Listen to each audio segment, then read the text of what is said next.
those conservative principles that that I grew up learning in helping people get elected. One of the figures that I've worked with over the years, both working among various candidates, has been trying to influence the current Speaker of the House, Joe Straus, to be surrounded with people who are, like you and I, conservatives. And I think that it's important that he have that perspective brought to him. And that was one of the things that I did after I left serving as the executive director of the Republican Party of Texas, was making sure that our pro-life leaders in particular were not adverse to working with the leadership of the House. And I think that the leadership that I gave in making sure that conservatives surrounded our current Speaker of the House allowed us to get very important legislation passed. I know Sid worked on the sonogram bill, and this last session, when Sid wasn't there, what I believe was the most important legislation for life issues in the history of this state that we passed in the second special session of this legislature. And I believe God puts us in a place to serve a purpose. And that's what my purpose was after I left the Republican Party of Texas as its executive director. Representative Miller. Now let's see, let me get this straight. You mean to tell these people... No, you're just talking to me. It's like a confessional. Think of it as a confessional. Right. And they're not even listening. So nobody pay attention here. So I need to pick one of my many mistakes and confess to these people my shortcomings and why something you think that might be twisted and distorted in the race maybe, or by the media, that a vote or something that maybe you had in the past that you... Oh, I'm sure I made some bad votes as long as I was there. Probably the thing that comes to mind, when I got out of office, I told everybody over and over, I'm done. I am not ever running again. I am happy. I'm going to bless grandkids. Well, I guess something that I'm sure will be used in the campaign, I did some consulting work, the L word, lobby. So I lobbied for some agricultural interests, went to Washington, worked on the Farm Bill, and helped out the auctioneers and some of the nursery people with some of their legislative issues. And I'm sure that I'm going to be labeled a lobbyist for that. For representing good people. I did. I turned down the liquor boys, the gambling boys, the strip clubs. I just picked the stuff I wanted to do. Same stuff I've been working on while I was a legislator.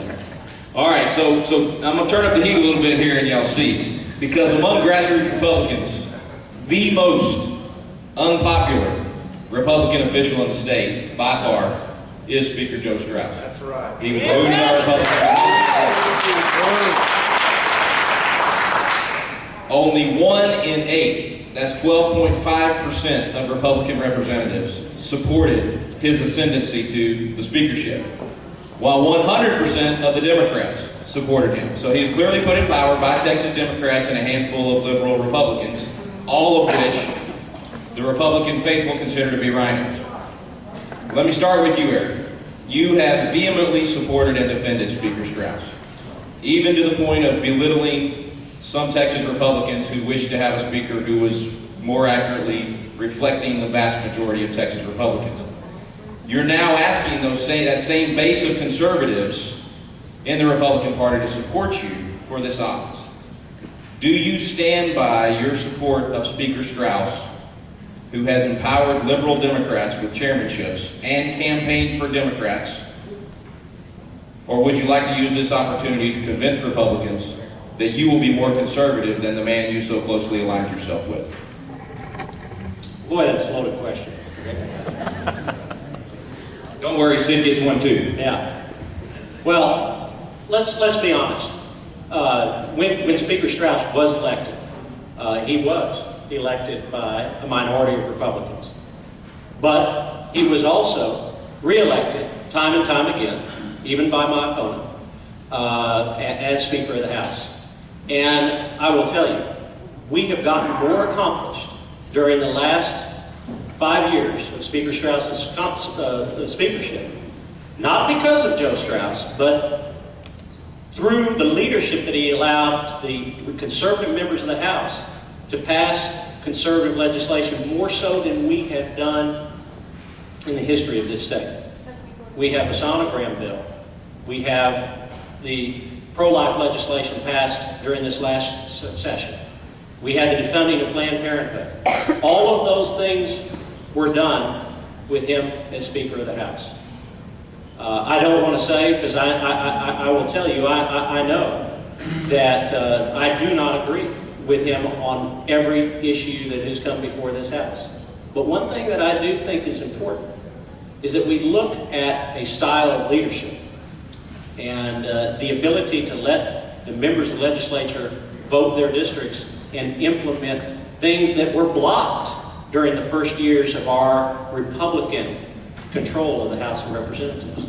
I think we have to have a critical look at that. I'm not running for the House of Representatives, but I think it's important that our next Texas Agriculture Commissioner work with the leadership that we have to accomplish our conservative agenda. And I stand by everything I've done in my entire life. And this is no different, Rick. Let me follow that up once before you jump in here. Of those accomplishments that you're speaking of, the organizations, some conservative organizations, even just in the last few days, have referred to you as Joe Strauss's hatchet man in pairing conservatives in the redistricting process during your advising of those attorneys. And they claim that you caused problems with that redistricting to the point of a lot of the lawsuits. Do you consider that an accomplishment that conservative state reps were paired and we lost some of our conservatives in the last election? Let me tell you, Rick, first of all, the email that you referred to that was sent out by a lobbyist in Austin mischaracterizes my role in redistricting. First of all, I had absolutely nothing to do with the House pairing of representatives. I represented the Texas Republican congressional delegation in making sure that good conservatives like Kiko Canseco and Blake Farenthold were allowed to be reelected in the face of a Voting Rights Act that seems to do more to protect the Democratic Party than actually further the protection of racial rights, which is what it was meant for. When talking about the litigation, one of the things that's very important to note is that the role that I played representing the Texas Republican congressional delegation resulted in overturning a court-drawn map that would have decreased our representation by 5 Republican members of Congress in this state. And the brief that I authored before the U.S. Supreme Court resulted in that happening in part.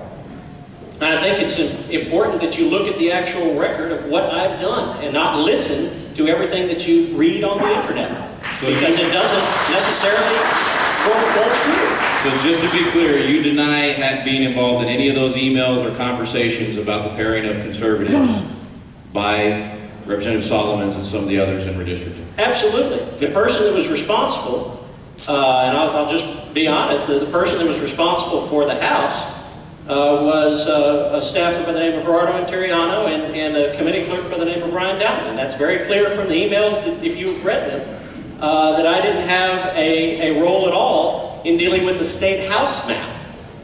I worked on the congressional map, Rick. And if the person that wrote the email that you cite would have bothered to look at the record in the litigation and actually see that, he would realize that.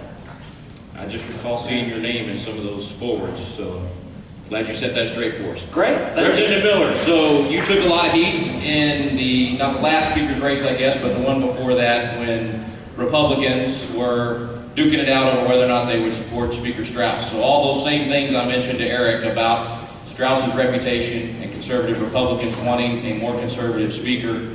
And I would also ask you to tell us whether or not you thought we could get any of that good legislation without Speaker Strauss, because many activists feel like we had to pull him, drag him along, kicking and screaming. So same question, what about your support of Speaker Strauss? Here's my deal. Speaker Craddock, I was very loyal to. He's the one that appointed me first to the Livestock Committee, and then he made me vice chair of the Livestock Committee, and he made me chairman of the Agriculture and Livestock Committee. And when the coup happened and Joe Strauss began to challenge Speaker Craddock, I stayed with Craddock till the bitter end. I mean, I was there by his side the night, and I was the one that went and told the media that Craddock was throwing in the towel. Because of my strong support for Craddock, Joe Strauss busted me off my committee. Not only did I lose the chairmanship, but I couldn't even get reappointed to the committee. So I spent one entire session not able to, move the legislation that I needed to for my district.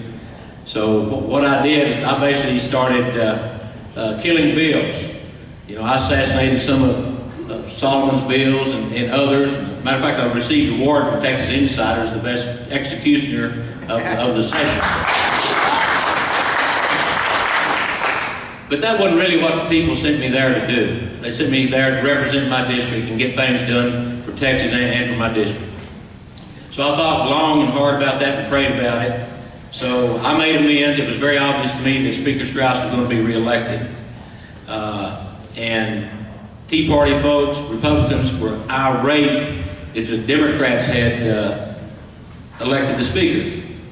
So we followed the advice of the conservatives, and we decided to have a Speaker's election wholly inside the Republican caucus. We held that election. Ken Paxton lost. We came out of there. Joe Strauss had won in caucus. The next day we went on the floor to vote for, well, I'll use one of my cards. There you go. To vote for Speaker, and the only person that was nominated and running was Joe Strauss. So I had to make decisions. I could either poke a finger in the Speaker's eye and be busted again, or I could vote for the only guy running, and that's what I chose to do. I think 15 of my colleagues did vote, not for someone else, but voted no as Speaker. So things worked out. I was named Chairman of Homeland Security and Public Safety. I was able to pass the sonogram bill, able to pass the bill to allow aerial hunting of hogs out of helicopters and other things like that was important for my district. So it worked out. All right, you guys can loosen up. We're turning the heat down. That's the only tough questions. Now let me toss you the same question before we close out with you guys that I did to David. Again, thinking about the fact that you're not only going to be leading the agriculture in Texas, but you're going to be a voice for the Republican Party, and we have a lot of problems with the federal government and a lot of infringement on our state rights. What's the one issue that you would like to tackle, or that you think maybe you guys can word it another way? What's the one issue that is most important to saving freedom in America that you think you can have some influence on in a statewide position?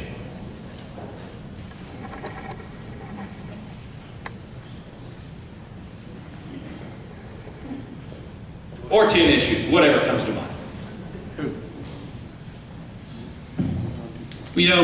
I think I would take the example of Ted Cruz. Ted Cruz knew that he couldn't stop Obamacare, but he raised the awareness of it.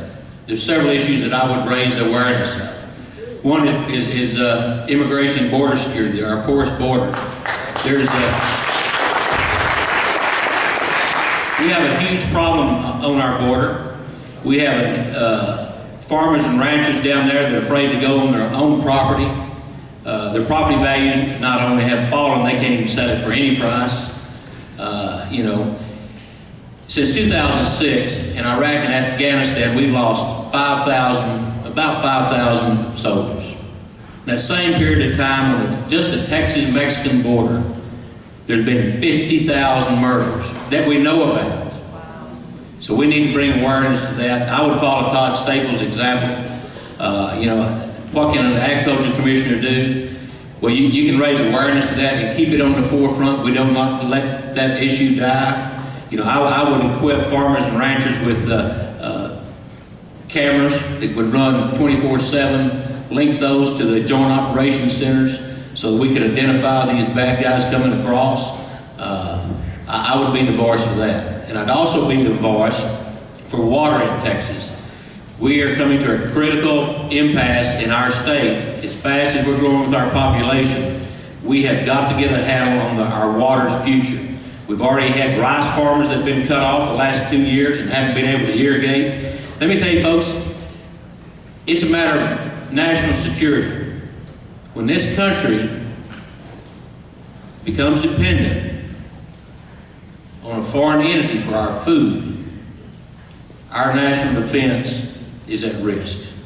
We're already dependent on foreign countries for oil and fuel.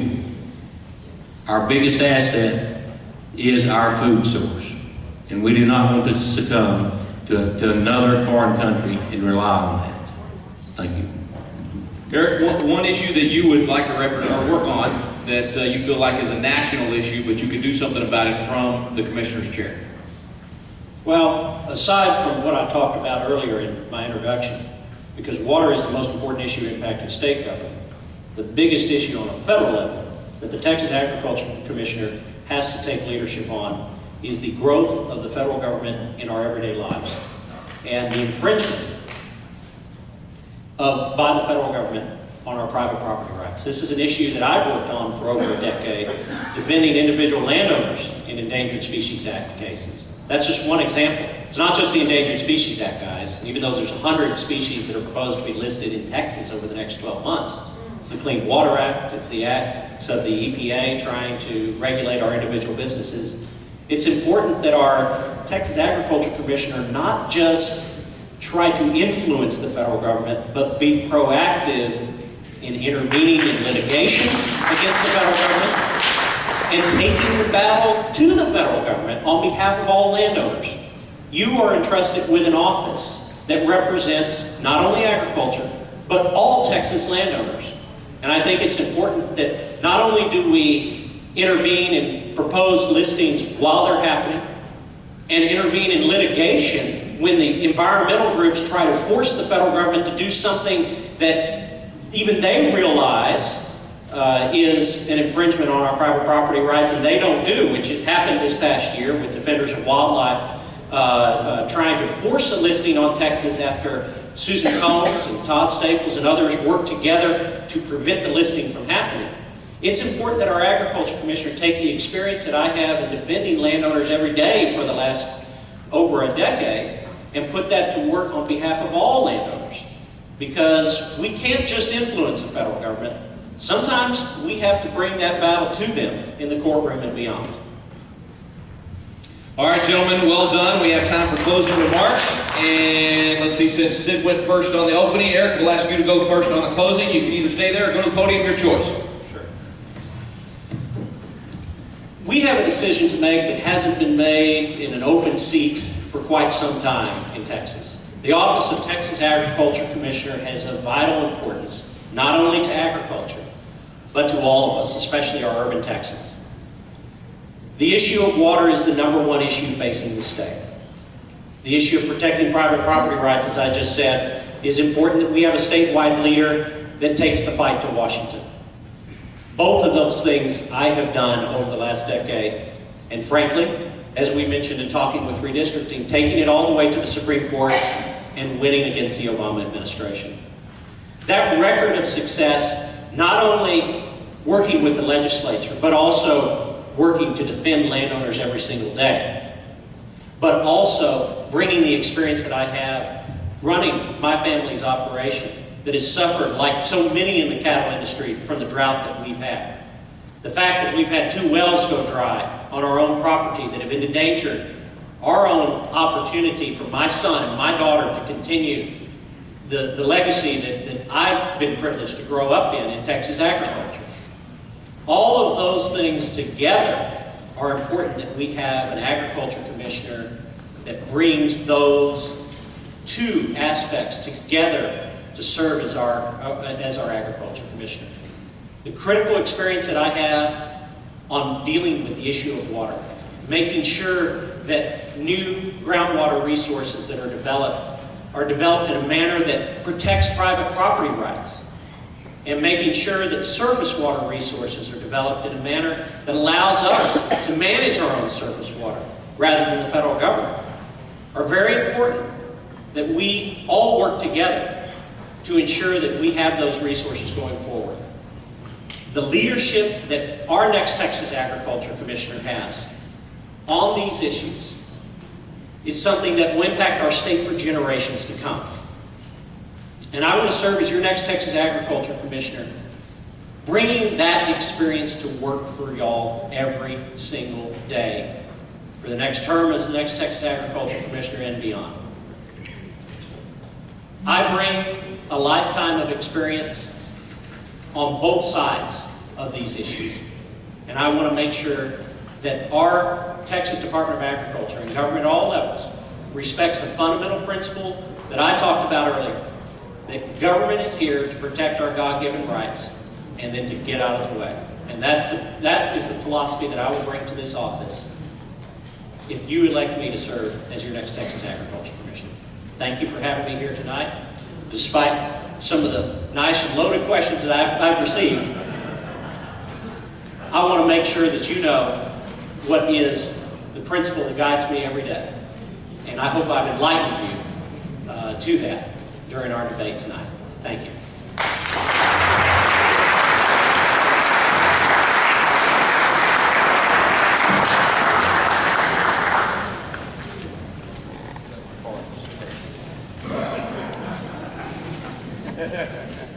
You know, I've enjoyed tonight. I've been a little rusty at this. This is my first public speaking in a while. This race is unlike other state races. It's twofold. One, you need a candidate that is conservative and can get out of the primary and can beat the Democrat in the fall. I hope that I relayed to you that I am the conservative in the race. The second part of that race is you need someone that has the heartbeat of agriculture. Like I said before, I make my living in agriculture. It's what my family has always made our living in. And there's a third dynamic that I think that I bring to the race that none of the other candidates do. Having chaired the Agriculture and Livestock Committee and been vice chair of it and served on it for 3 terms, I think I have a pretty good working knowledge of that agency. So I don't think there'll be a learning curve, but it won't be a big learning curve for me. I think I can hit the ground running. I think I've developed the relationships in Austin. I'm friends with all the statewide guys that are here tonight. A lot of my friends are still in the legislature, in the Senate, and in the House. I relate good to those and all the state agencies. And I think that our campaign is going good. We've gotten a lot of good endorsements. I'll share a few of those. I'm not going to let all of them out tonight. But Kathy Adams, the former Republican chairman of Texas, and Eric's boss has endorsed our campaign with Eagle Forum. Tim Lambert, many of you may know Tim Lambert, former national committeeman and also head of the Homeschool Coalition. Michelle Smith, state director of Concerned Women of America. Texas Right to Life, right here in Houston. ERAF 912 groups, several Tea Party groups are endorsing us. And just recently, I have yesterday filed as my campaign treasurer one of the greatest freedom fighters known in Texas, and that's Ted Nugent, my state treasurer. He is also co-chair of my state campaign. Ted Nugent and one of your local guys just up the road here, 8-time world champion cowboy Joe Beaver. So I think we're putting a good team together. And there's one endorsement that I do not have that I would truly love to have, and it's the most important one. And that's your endorsement in the primary. And I would appreciate that. God bless you. Thank you.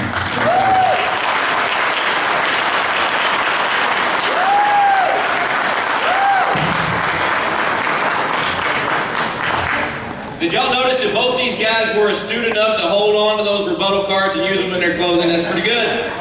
All right, guys, we're going to take a, I understand, 15-minute restroom break, visit with with the folks at the table and make sure you're in your chair in 15 minutes because we're going to start. Great.